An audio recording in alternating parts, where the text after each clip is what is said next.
प्रभु, कलयुग का अंत कब होगा? कलयुग का अंत निकट है पार्थ। कल की पुराण और गरुड़ पुराण में ऐसी बातें लिखी गई हैं जो आपके रोंगटे खड़े कर सकती हैं। कलयुग के अंत की दृष्टि केवल कल्पना करने से ही मनुष्य का मन भय और आश्चर्य से भर सकता है। यह युग इतना भयावह होगा कि यह आपके दिल को झकझोर कर रख देगा। लेकिन यह कोई काल्पनिक कहानी नहीं, बल्कि हकीकत है। इन पवित्र ग्रंथों में लिखी गई बातें हमें आने वाले समय की भयंकर सच्चाई से अवगत कराती हैं। यही कारण है कि विद्वान अक्सर कहते हैं कि इन शास्त्रों का अध्ययन केवल आस्था का विषय नहीं, बल्कि चेतावनी है, ताकि हम वर्तमान में अपने आचरण को सुधार सकें। आज हम इन्हीं के बारे में विस्तार से जानेंगे और आपको बताएंगे। हमारा निवेदन है कि इस जानकारी को अंत तक देखें और हमारे साथ बने रहें। कलयुग के अंत की कहानी को जानने से पहले आइए कुछ उन पहलुओं को समझते हैं जो सृष्टि के चक्र को समझने में महत्वपूर्ण है। इन 4 युगों सतयुग, त्रेता युग, द्वापर युग और कलयुग के बीच का अंतर ही हमें यह समझने में मदद करता है कि क्यों समय के साथ धर्म और सत्य की शक्ति कम होती जाती है और पाप व अधर्म का प्रभाव बढ़ता जाता है। सबसे पहले हम उस कहानी को जानेंगे जो इन ग्रंथों में वर्णित है। इसके बाद हम आपको वे सभी मनोरंजक और भयावह दृश्य बताएंगे जो कलयुग के अंत में घटित होंगे। इन कथाओं में न केवल भविष्य का चित्रण है, बल्कि यह संदेश भी है कि इंसान को कैसे अपने विचारों और कर्मों पर नियंत्रण रखना चाहिए। तो हमारे साथ बने रहें, क्योंकि यह यात्रा न केवल ज्ञानवर्धक होगी, बल्कि आपको गहराई से सोचने पर भी मजबूर करेगी। हिंदू शास्त्रों में कलयुग की आयु 4,32,000 वर्ष मानी गई है। यह विवरण भागवत पुराण, विष्णु पुराण, लिंग पुराण और बटगृण पुराण वश में मिलता है। कलयुग की शुरुआत महाभारत युद्ध के बाद द्वापर युग के अंत में मानी जाती है।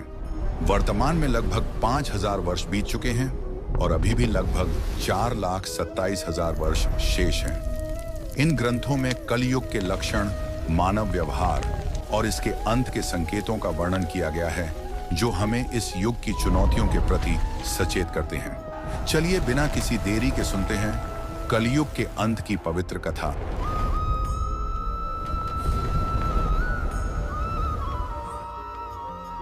महाभारत के युद्ध की समाप्ति के पश्चात जब धर्मराज युधिष्ठिर हस्तिनापुर के सिंहासन पर आसीन हुए, उनके मन में सृष्टि के भविष्य को लेकर अनेक प्रश्न और चिंताएं उत्पन्न हुई। द्वापर युग अब समाप्ति की ओर था और कल युग के आगमन के संकेत स्पष्ट रूप से दिखाई देने लगे थे। युधिष्ठिर को यह भय सता रहा था कि आने वाले युग में मानव जीवन का स्वरूप क्या होगा, धर्म की स्थिति क्या रहेगी और सत्य का क्या हश्र होगा। उनके मन में यह भी प्रश्न उठ रहा था कि क्या आने वाले लोग धर्म और अधर्म में भेद कर पाएंगे या केवल मोह और लोभ में फंस जाएंगे। इस चिंता का समाधान पाने के लिए उन्होंने अपने चारों भाइयों भीम, अर्जुन, नकुल और सहदेव के साथ भगवान श्री कृष्ण से परामर्श करने का निश्चय किया। युधिष्ठिर ने अपने भाइयों को बुलाया। अर्जुन, जो हमेशा युद्ध के लिए तत्पर रहते थे, निश्चिंत स्वर में पूछा, हे बड़े भ्राता, आप इतने व्याकुल क्यों हैं? क्या किसी शत्रु ने हस्तिनापुर पर आक्रमण करने का दुस्साहस किया है? यदि ऐसा है तो आप आज्ञा दीजिए, मैं अभी जाकर उसका नाश कर दूंगा। युधिष्ठिर ने गहरी सांस लेते हुए कहा, हे अर्जुन, मैं तुम्हारे पराक्रम से भली भांति परिचित हूं। इस पृथ्वी पर कोई भी शत्रु इतना साहसी नहीं कि हस्तिनापुर पर आक्रमण का विचार भी करें। मेरी चिंता किसी बाहरी शत्रु से नहीं, बल्कि कलयुग के आगमन से है। मुझे यह भय सता रहा है कि आने वाले समय में मानव समाज किस दिशा में जाएगा, धर्म और सत्य की क्या स्थिति होगी।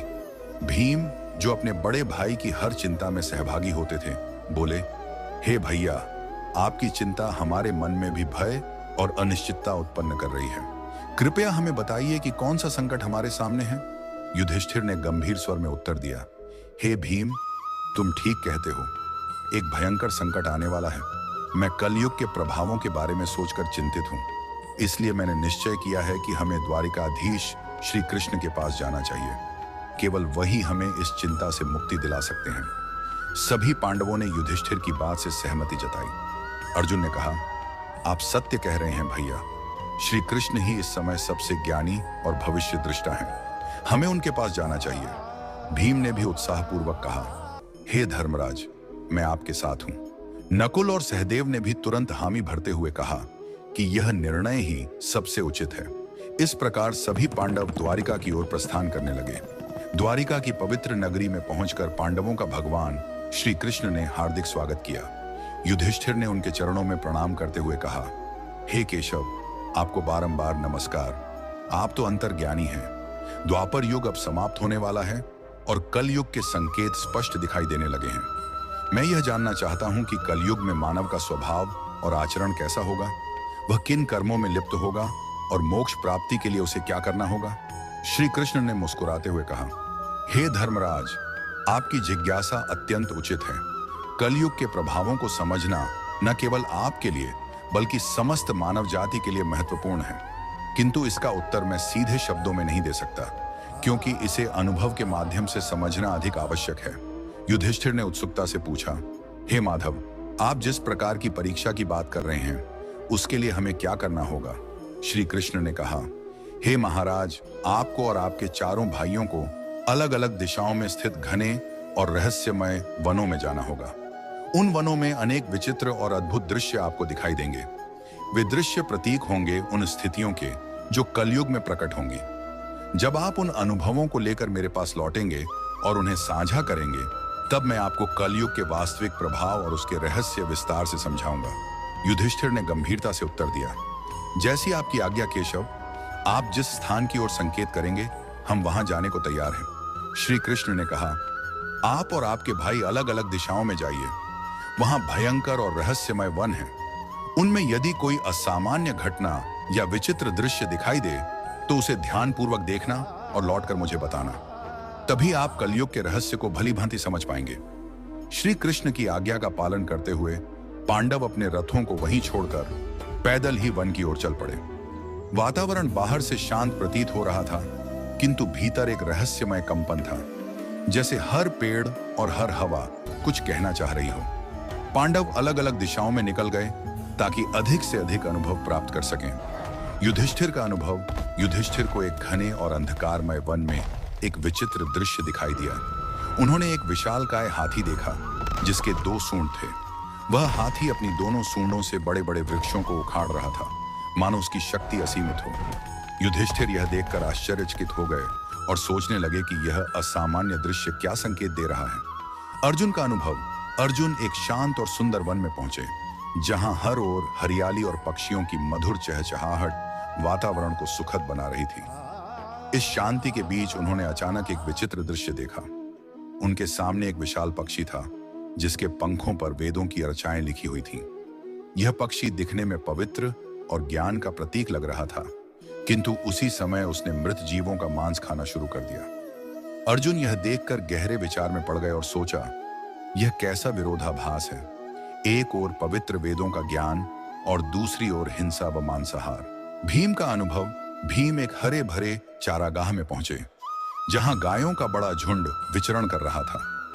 वहां उनकी दृष्टि एक अद्भुत किंतु पीड़ादायक दृश्य पर पड़ी। एक गाय ने अभी अभी एक बछड़े को जन्म दिया था और वह अपनी ममता में उसे जोर जोर से चाटने लगी, लेकिन अत्यधिक चाटने के कारण बछड़ा लहूलुहान हो गया। भीम स्तब्ध रह गए और उनके मन में विचार आया, यह कैसी ममता है जो अपने ही बच्चे को चोट पहुंचा रही है। सहदेव का अनुभव, सहदेव एक शांत जलाशय के पास पहुंचे जहां 7 कुएं एक सीध में बने हुए थे। उन्होंने देखा कि 6 कुओं में जल भरा हुआ था, किंतु बीच का सबसे गहरा कुआं पूरी तरह से सूखा था।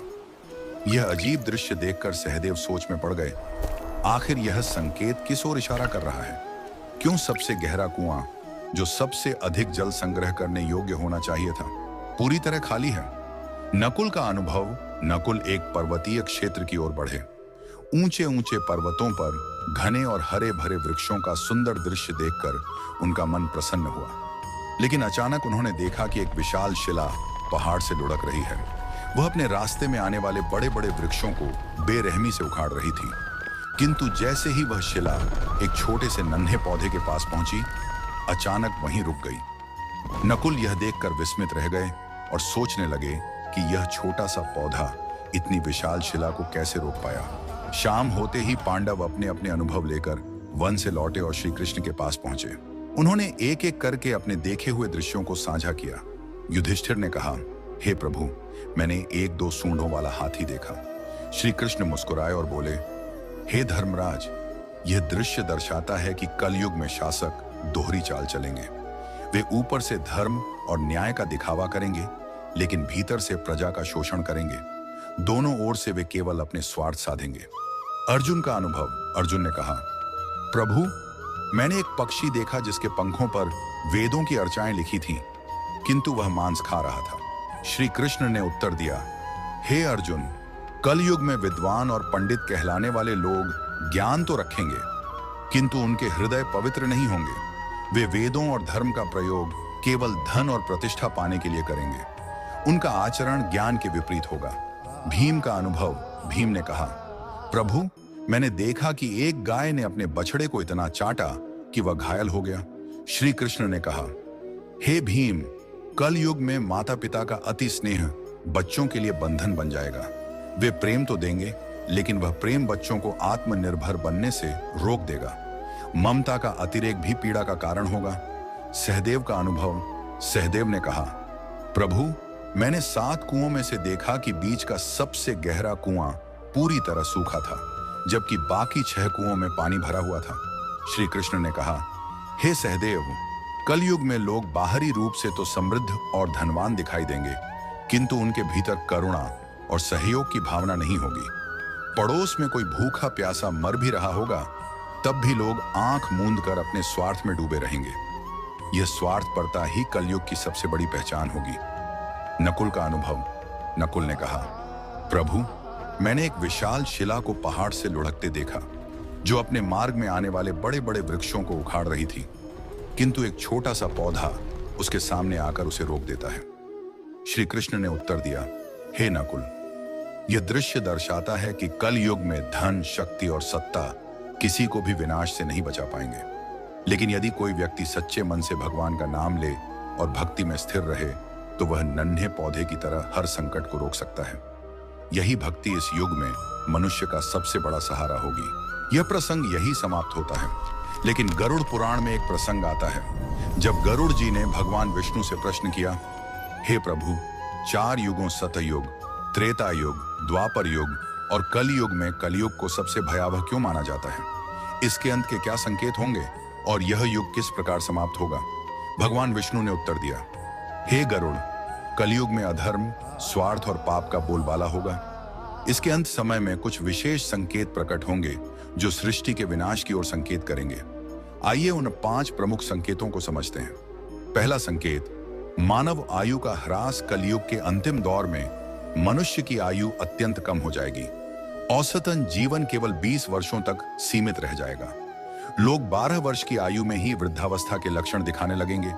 बाल सफेद हो जाएंगे, चेहरे झुर्रियों से भर जाएंगे और शरीर रोगों से ग्रस्त हो जाएगा। यह शारीरिक पतन केवल शरीर का ही नहीं, बल्कि मानव की जीवन शैली और नैतिकता के पतन का भी परिणाम होगा।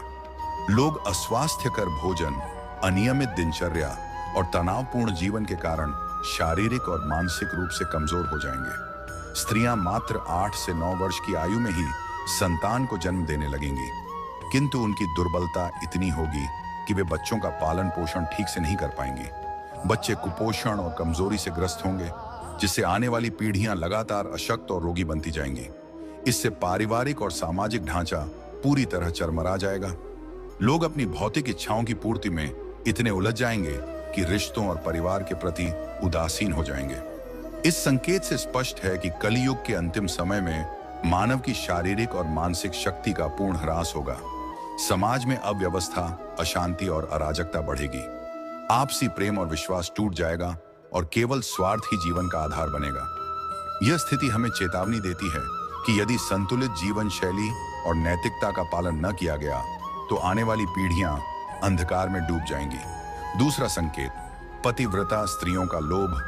कलयुग के अंत में नैतिकता और धर्म का इतना अधिक पतन होगा कि पतिव्रता स्त्रियां लगभग लुप्त हो जाएंगी। एक स्त्री कई पुरुषों के साथ संबंध स्थापित करेगी, जो समाज में नैतिक पतन और पारिवारिक विघटन का सबसे बड़ा संकेत होगा। उस समय विवाह और रिश्तों की पवित्रता समाप्त हो जाएगी। लोग धार्मिक कार्यों जैसे पूजा पाठ, श्राद्ध, अंतिम संस्कार और विवाह जैसे संस्कारों से पूरी तरह विमुख हो जाएंगे। जल की कमी के कारण लोग स्नान करना बंद कर देंगे, जिससे न केवल शारीरिक स्वच्छता बल्कि आध्यात्मिक पवित्रता भी नष्ट हो जाएगी। भोजन की आदतों में भारी परिवर्तन होगा, मांसाहार का बोलबाला होगा और सात्विक आहार जैसे फल, सब्जियां और अनाज दुर्लभ हो जाएंगे। लोग अपने पहनावे में भी भौतिकता को प्राथमिकता देंगे। वे चमकीले, तंग और भड़कीले वस्त्र पहनेंगे, जो उनकी आंतरिक साधना और आध्यात्मिकता से दूरी को स्पष्ट रूप से दर्शाएंगे। समाज का वातावरण स्वार्थ, लालच, धोखा और कपट से भर जाएगा। रिश्तों में विश्वास की कमी होगी और लोग केवल अपनी सुख सुविधाओं और भौतिक इच्छाओं के लिए जिएंगे। धर्म और कर्तव्यों से विमुख होकर वे केवल सांसारिक सुखों की तलाश करेंगे। यह स्थिति सामाजिक अविश्वास, अशांति और अनैतिकता को और बढ़ावा देगी। इसलिए गरुड़ पुराण ये शिक्षा देता है कि केवल धर्म और नैतिकता ही समाज को स्थिर और सौहार्दपूर्ण बना सकते हैं। तीसरा संकेत, वृक्षों का फलहीन होना। कलयुग के अंत समय में प्रकृति पर भीषण संकट छा जाएगा। वृक्ष फल और फूल देना बंद कर देंगे और केवल शमी वृक्ष ही जीवित रहेंगे। लोग शाकाहार को लगभग पूरी तरह त्याग देंगे और मांसाहार पर निर्भर हो जाएंगे। भोजन तामसिक और रोगकारी होगा, जिससे लोग अल्पायु में ही गंभीर बीमारियों का शिकार हो जाएंगे। गायों की पूजा का महत्व समाप्त हो जाएगा। लोग उन्हें केवल दूध और मांस के लिए पालेंगे। यह संकेत प्रकृति के प्रति मानव की लापरवाही और अंधाधुंध दोहन का परिणाम है।